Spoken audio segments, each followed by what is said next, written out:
Moje vánoční pohádka se jmenuje Vánoční strom aneb jak anděl Filip k andělským křídlům přišel. Byl štědrý den, venku hustě sněžilo a pomalu se začínalo stmívat. V jednom krásném parku uprostřed jednoho města stál vysoký dům.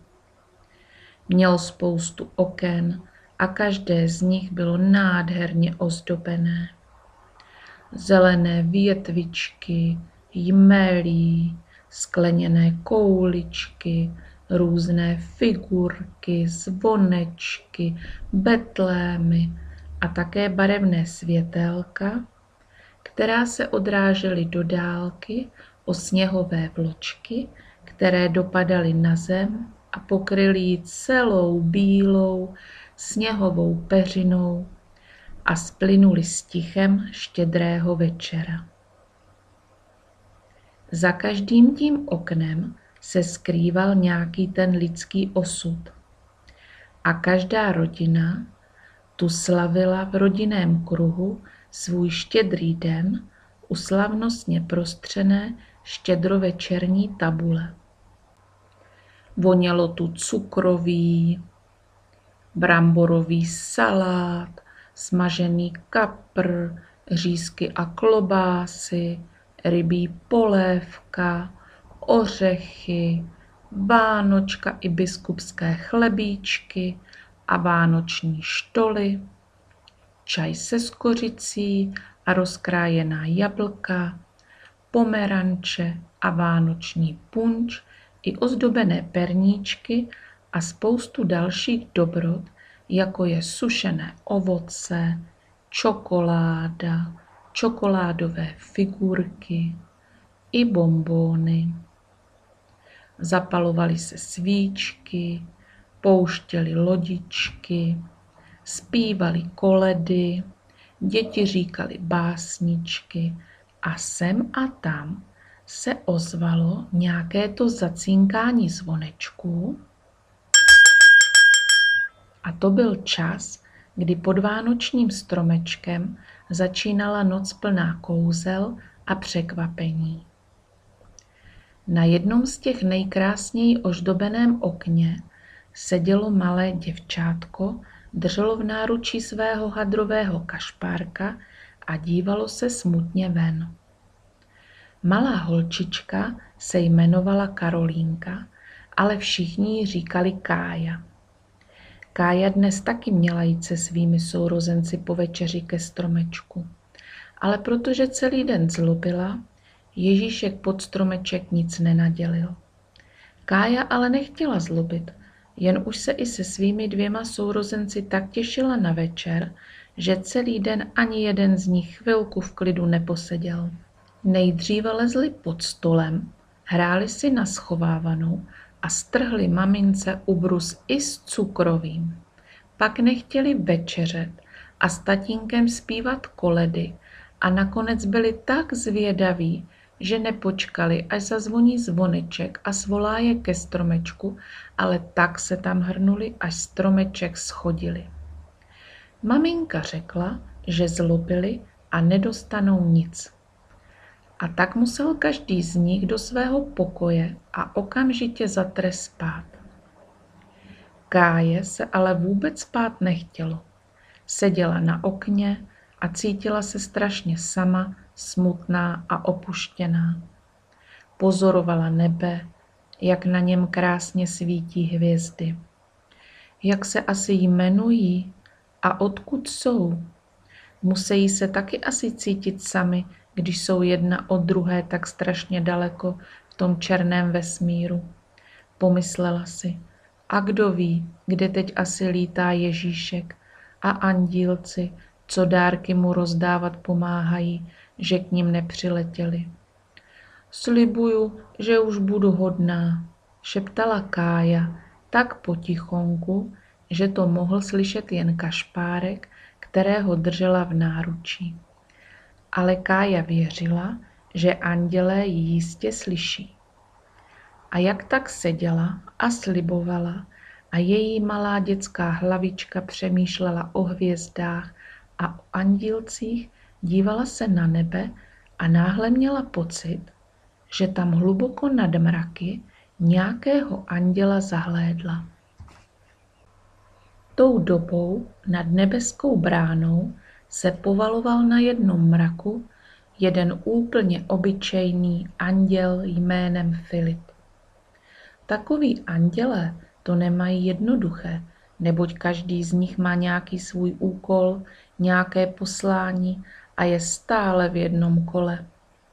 Tolik dušiček, co musí za den oblítat, kolik přání musí za den splnit a kolik srdíček za den potěšit a ochránit.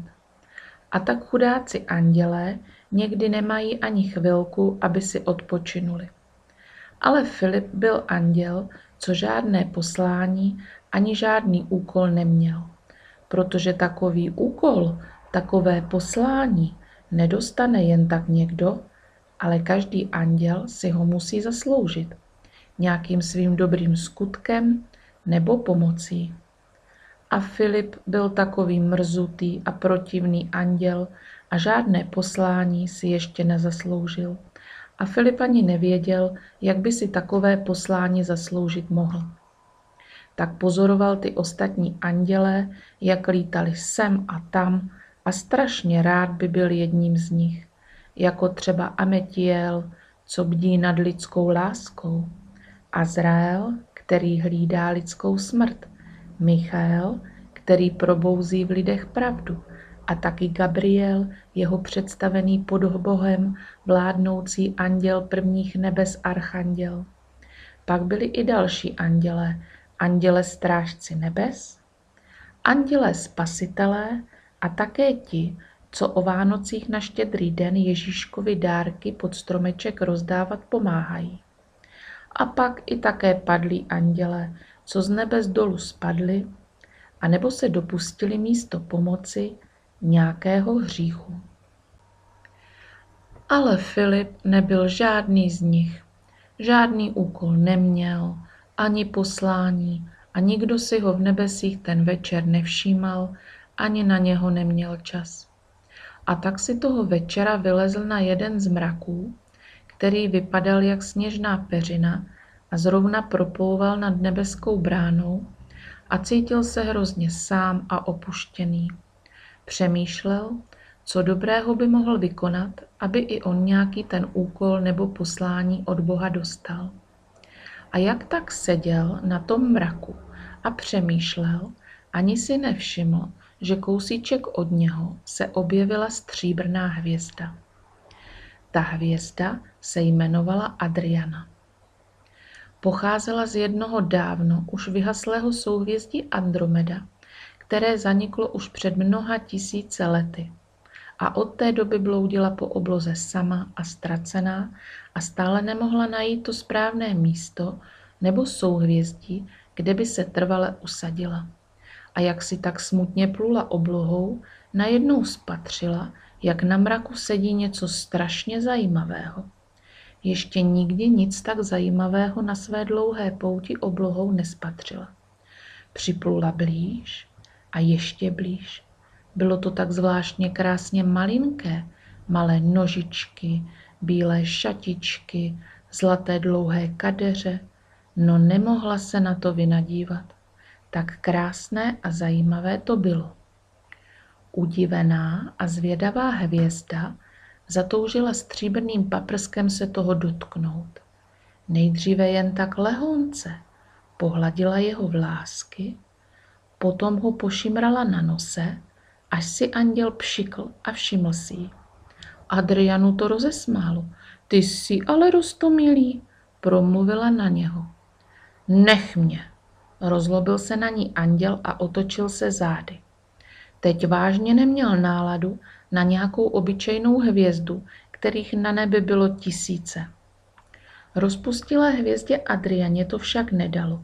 Chtěla si s ním hrát a povídat si, a tak do něho šťouchala, tahala mu vlásky a chytala ho svými paprsky za nožky.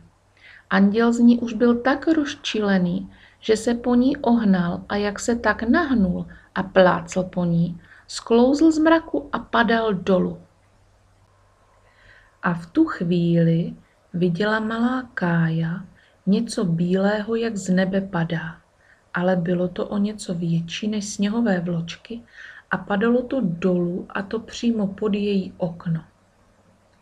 Filip dopadl na něco tvrdého a pichlavého a pod ním to zapraskalo.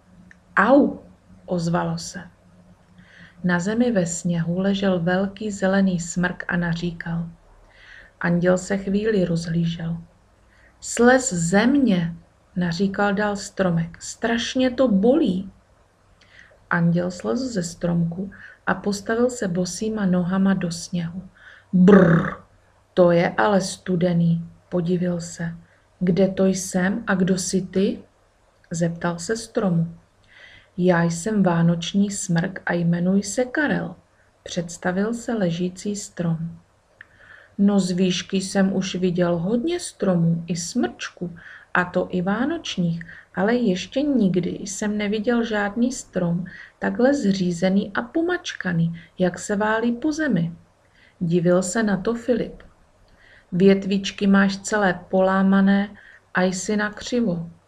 Proč tu takhle ležíš? Zeptal se anděl stromu. Ale, povzdechl si nešťastně Karel.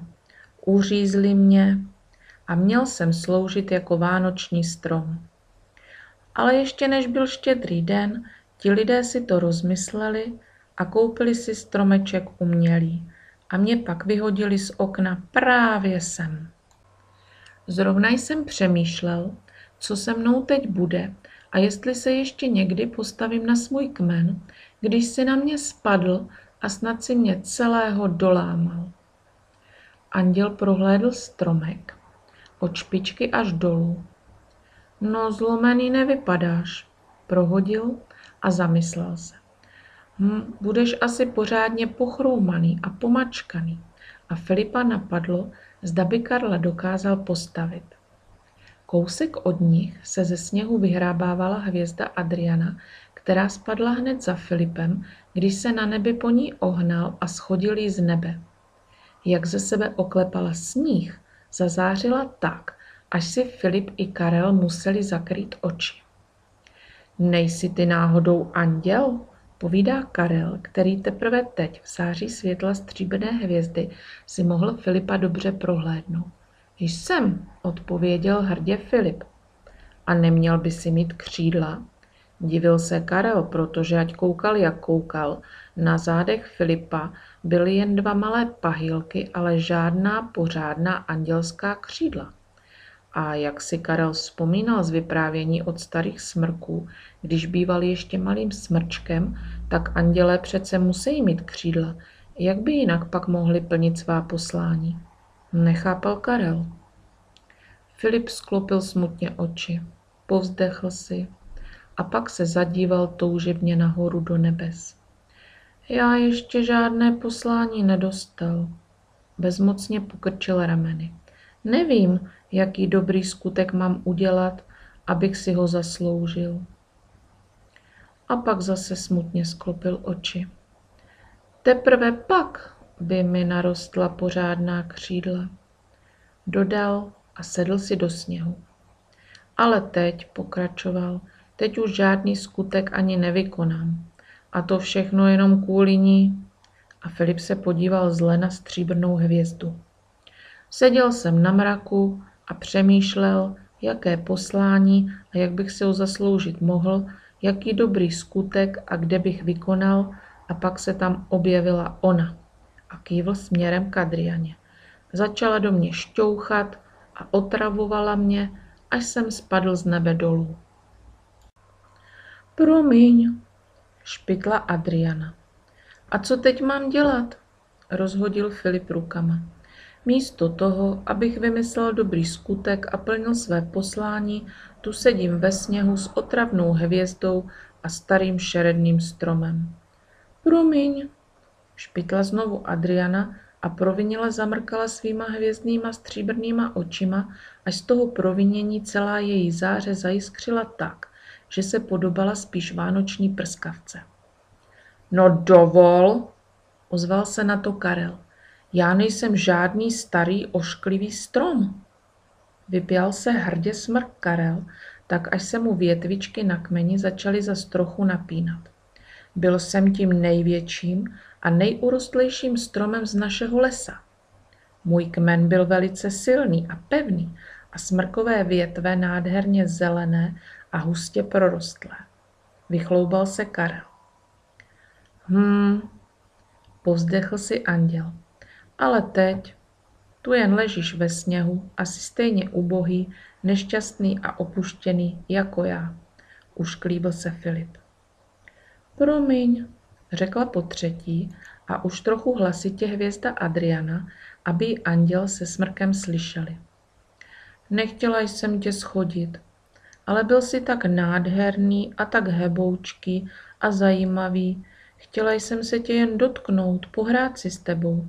Nikdy jsem nic podobného na nebi nepotkala a to tam bloudím už pěknou dobu. Postěžovala si a přitom přemýšlela, jak by pomohla anděla dostat zase zpět na nebe. Ale sama neměla moc sil, byla jen pouhou hvězdou, co sice dovede na nebi nádherně zářit a do dálky v noci oslňovat svou krásou, ale když je sama a cítí se opuštěně, vypadá spíš tak nějak pohasle. A tak se Adriana teď i cítila a ještě k tomu proviněle a tak její záře skoro úplně zhasla. I jí samotné dá práci se nahoru na nebe zase vyšplhat, natož aby sebou unesla ještě anděla. I když andělé neváží moc, bývají lehoncí. Ale Adriana neměla Filipa ani do čeho uchopit. No prostě byla to jen obyčejná hvězda. A pak taky Adrianě se zpět samotné ani nechtělo. A tak zůstala dole sedět s těmi dvěma a všichni tři vypadali nešťastně, bezradně a opuštěně. Ale někdy, když se dají tři opuštěné nešťastné duše dohromady, může z toho vzejít i něco dobrého. A tak, jak tam tak seděli, napadlo anděla, že by mohl Karla aspoň postavit, aby se mohl skovat pod jeho větve, protože začínalo hustě sněžit a hrozilo, že je to tu za chvíli zachumelí a zůstanou všichni tři zavalený pod sněhem. Ale postavit Karla nebylo vůbec snadný a Filip měl jen jemné andělské ručičky a Adriana neměla žádné, mohla mu na to jen posvítit. Ale takový hvězdný svět a andělská síla někdy dokáží divy. A Filip přece jen andělem byl, i když trošku obyčejným a zaostalým za těmi ostatními.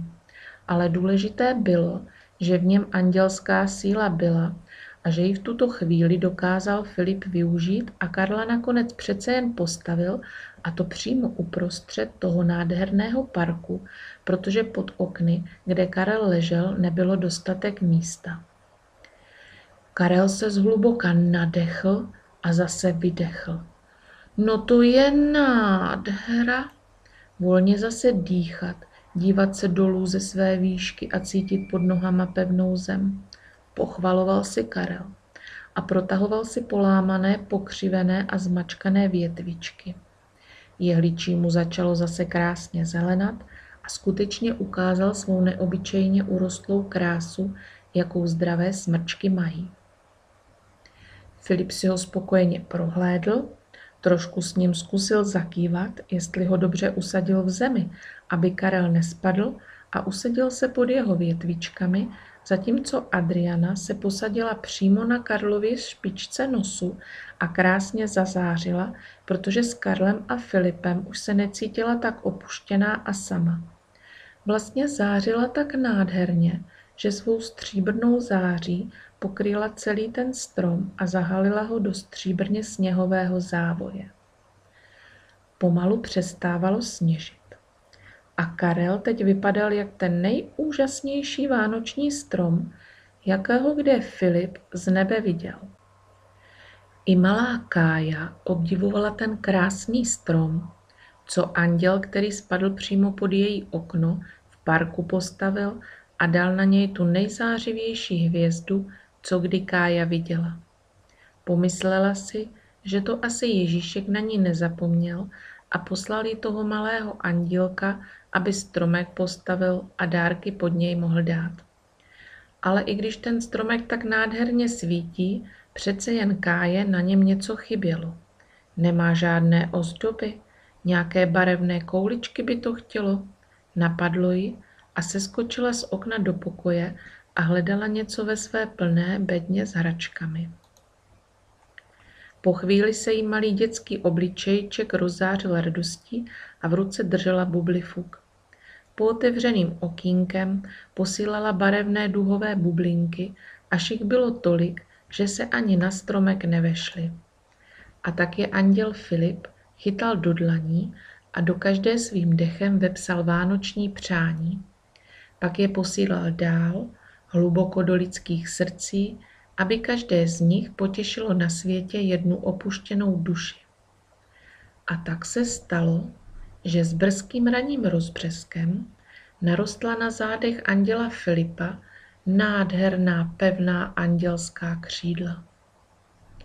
Malá Kája se ráno probudila ve své malé postýlce. Popadla svého kašpárka a běžela se podívat z okna ven na vánoční strom, anděla a hvězdu, které v noci viděla uprostřed jejich parku. Ale venku stál jen obyčejný strom. Sice nádherně urostlý a vysoký, svou výškou převyšoval všechny stromy ve svém okolí, ale nebyly na něm žádné ozdoby a ani na jeho špici neseděla žádná nádherně zářící hvězda, kterou Kája v noci spatřila. Ba ani Filip nikde nebyl. Kája si povzdechla a zesmutněla. Nevěděla, že hvězdy každé ráno zhasínají, aby zase v noci mohly zářit. A andělé bývají vidět pouze tehdy, když lidská mysl uléhá k odpočinku a srdce se otevírá snům a nebeské bráně. A tak i když anděl Filip létal přímo pod Kájiným oknem a volal do celého světa: podívejte, já mám křídla, narostly mi křídla, Kája ho už vidět ani slyšet nemohla. Neviděli ho a neslyšeli ani ostatní lidé, kteří to ráno parkem procházeli. Jen spokojený smrk Karel a hvězda Adriana viděli šťastného Filipa, jak se na svých andělských křídlech vznáší a vrací zpět do nebe. Kája ale zaslechla něco jiného. Bylo to cinkání zvonečku, kterým tatínek cinkal u nich v pokoji, kde celou noc dával do pořádku vánoční strom, který děti večer schodili a maminka tam ráno přichystala dárky. A tak Kája zaspívala tu nejkrásnější koledu, na kterou si vzpomněla, a poděkovala Ježíškovi za stromeček a dárečky. Strom Karel zůstal hrdě a spokojeně stát ve své nádheře uprostřed krásného parku a s ním na jeho špici i hvězda Adriana, která se natrvalo usadila na jeho nose, kde každou noc oslnivě zazářila. A anděl Filip konečně dostal od Boha své poslání, které si zasloužil. Dokázal proniknout, potěšit a dotknout se hluboko uvnitř všech nešťastných a opuštěných lidských srdcí. A tak se stal andělem a utěšitelem všech osamělých duší.